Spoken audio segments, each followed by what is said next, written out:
noches, integrantes de la mesa, el público querido que ha venido a acompañar a Daniel en este merecido homenaje.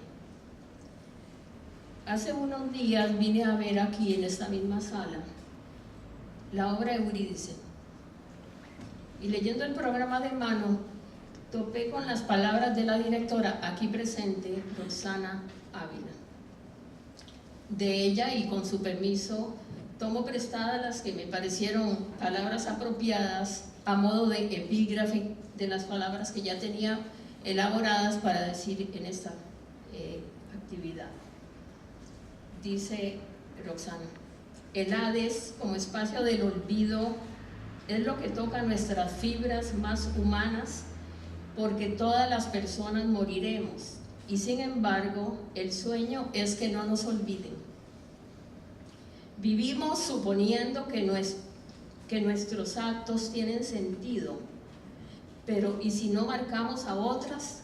Si no sembramos un cambio, si realmente somos olvidados en toda la brutal sensación de ser borrados de la memoria colectiva, ¿habrá tenido sentido la existencia? En un intento por no ser olvidados, dejamos con ustedes nuestro trabajo honesto, dice Roxana, porque morir no es una tragedia, la tragedia es que nos olviden. Agradezco profundamente al máster Juan Carlos Calderón, director de la Escuela de Artes Dramáticas y del Teatro Universitario, que me invitara a participar en este merecidísimo homenaje al maestro Daniel Gallegos Troyo, personalidad fundamental del teatro, de la literatura y de la cultura costarricenses. Me siento verdaderamente honrada de estar aquí. Aunque el tiempo de que dispongo para esta ocasión es poco y me pidieron que hablara sobre los textos dramáticos de Daniel Gallegos, no puedo dejar de hacer una precisión sobre la personalidad del maestro. En su novela Los días que fueron, Rafael, un joven que quiere ser escritor y poeta, le pide consejo a Rubén Darío, también personaje de la novela. Darío le dice: lo que sí es importante para el escritor es la actitud frente a su trabajo, la dignidad y el respeto por su oficio. Fueron estas premisas justamente las que guiaron el quehacer del maestro Gallegos Troyo, no solo en su multifacética vida profesional y artística, sino también como ser humano. Bien, como ustedes sabrán, en el 2014 la editorial de la Universidad de Costa Rica me publicó un libro en el que presento una lectura y un acercamiento a las obras de teatro del maestro Gallegos. Lo titulé El teatro de Daniel Gallegos, su obra única. Estudié en ese trabajo las 9 piezas publicadas hasta ese momento: Los profanos, ese algo de Dávalos, La casa, La colina, punto de referencia en el séptimo círculo, Una aureola para Cristóbal, Tiempo diferido y Expediente confidencial. Sin embargo, debemos tener claro que hay 2 obras que aguardan su publicación. Una de ellas es Ingrid Sena, Esta noche con nosotros, una obra que él había escrito para Ana Coltronieri, según me dijo, hacía bastantes años, que fue revisada en el 2017 y con dominio que terminó en 2015.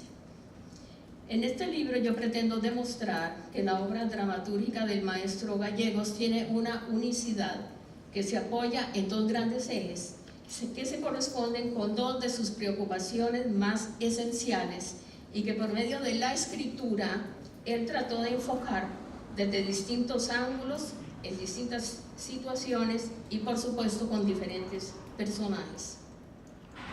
Esas 2 inquietudes tienen que ver, por una parte, con los abusos del poder y por otra con los antivalores del mundo aburguesado en que estamos inmersos, como el consumismo desenfrenado, la vida de las apariencias, la moral acomodaticia, el hedonismo, la indiferencia y la insolidaridad. Daniel Gallegos no era un anarquista, no rechazaba el poder por sí mismo, pero sí sus atropellos, sus excesos, la injusticia que generaba.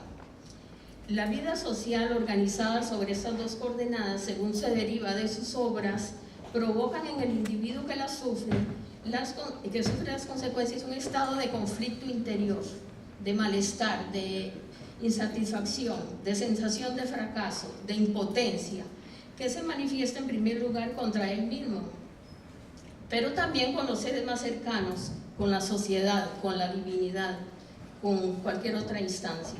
Por supuesto, y esto es muy natural, cada uno tratará de superar esos estados, y los personajes del maestro tienen a la vista dos caminos distintos según las obras.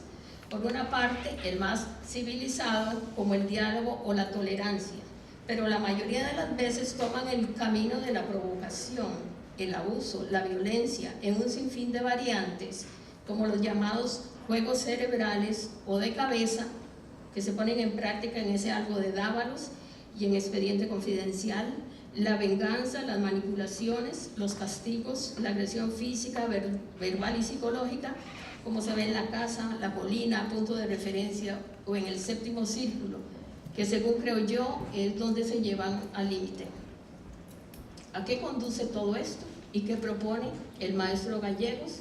Propone tres tipos de consecuencias que se podrían sintetizar de esta manera. 1. La degradación o la destrucción física o psicológica, la soledad, el apocalipsis, como se dice en el séptimo círculo. 2. La evasión de la realidad, hacerse a la idea de que aquello no existe a través de una especie de fijación en el tiempo o mediante la mutua inmunidad, un término que él trabaja en diferentes obras, que es una especie de coraza protectora, como sucede en Tiempo Diferido, Punto de Referencia, ese algo de Dávalos y otras. Y 3, el renacer del amor, el respeto, la solidaridad y una vida más auténtica, como se da en algunos personajes de La Colina, por ejemplo. A diferencia de otros dramaturgos, en las obras del maestro Gallegos se plantean temas universales, lo cual él siempre defendió.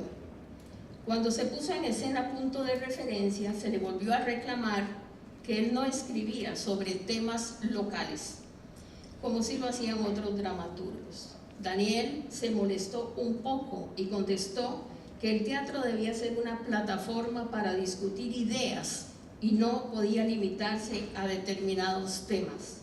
Además dijo, ¿por qué una obra como punto de referencia no puede interesar al costarricense? ¿Cuáles son los criterios y quién los establece? Y agregó, a mí me interesa el conflicto de los seres humanos, el ser humano en sus reacciones ante la inseguridad, el miedo, el poder. Es un tipo de teatro que considero válido. El artista debe ser libre de escoger sus temas y libre de decir lo que piensa. Y cerró su comentario con estas preguntas que son tan actuales como cuando las dijo hace ya varios años. ¿Por qué solo un pintor puede escribir sobre ciertos problemas humanos? ¿O es que solo puede hacerlo la gente de los países desarrollados con exclusividad?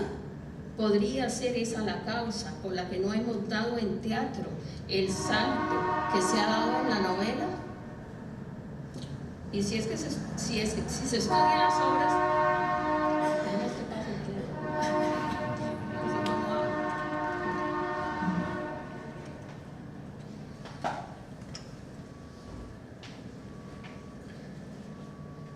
si se estudian las obras del maestro Gallegos, se llega fácilmente a la conclusión de que en cualquier lugar del mundo puede haber un santuario con falsos religiosos que esperan cualquier pretexto para revelarse en su más profunda miseria espiritual y moral. En cualquier parte del planeta pueden existir Isabeles y Teresas, como las de La Casa, que con tal de mantener las apariencias echan lodo contra sus propios hijos y hermanos. En cualquier comunidad pueden darse padres como Fernando, el de los profanos, autoritarios, destructores de sueños, que se creen propietarios de sus hijos como si fueran objetos. En cualquier pareja puede darse un proceso emocionalmente destructivo, como el que se da en Punto de Referencia. A cualquier hombre o mujer le puede suceder lo que a Denise en Tiempo Diferido, y fijarse en la extraña comarca del recuerdo y vivir como un fantasma. Igualmente, en cualquier casa de aquí o de allá pueden ingresar unos jóvenes a cometer toda clase de agresiones como la única forma que han encontrado de pedir cuentas a las generaciones precedentes y hallarse con una respuesta que nunca imaginaron. En todas las ciudades del mundo es posible encontrar a Ricardo Dávalos, artistas montados sobre bases de barro que escalan posiciones a base de comprar conciencias, o políticos como Roberto en Expediente Confidencial, adictos al dinero y al poder, vendedores de humo, capaces de fabricarse una imagen falsa y terminar en el manicomio de su propia alucinación. También en las obras de Daniel es muy importante que le prestemos atención al espacio donde suceden los acontecimientos y los elementos que él sugiere en las acotaciones. En su caso, cabría hablar de una semiología del espacio escénico. Por ejemplo, los espacios íntimos le resultan apropiados para poner a la pareja en controversia. En este caso, el propio espacio se convierte en una suerte de personaje más que crea una atmósfera agobiante y saturada. Una cafetería desierta donde está solo el propietario deviene en la obra Tiempo Diferido en la representación física de la virtualidad de la memoria de Denis, personaje de la obra, porque en ese sitio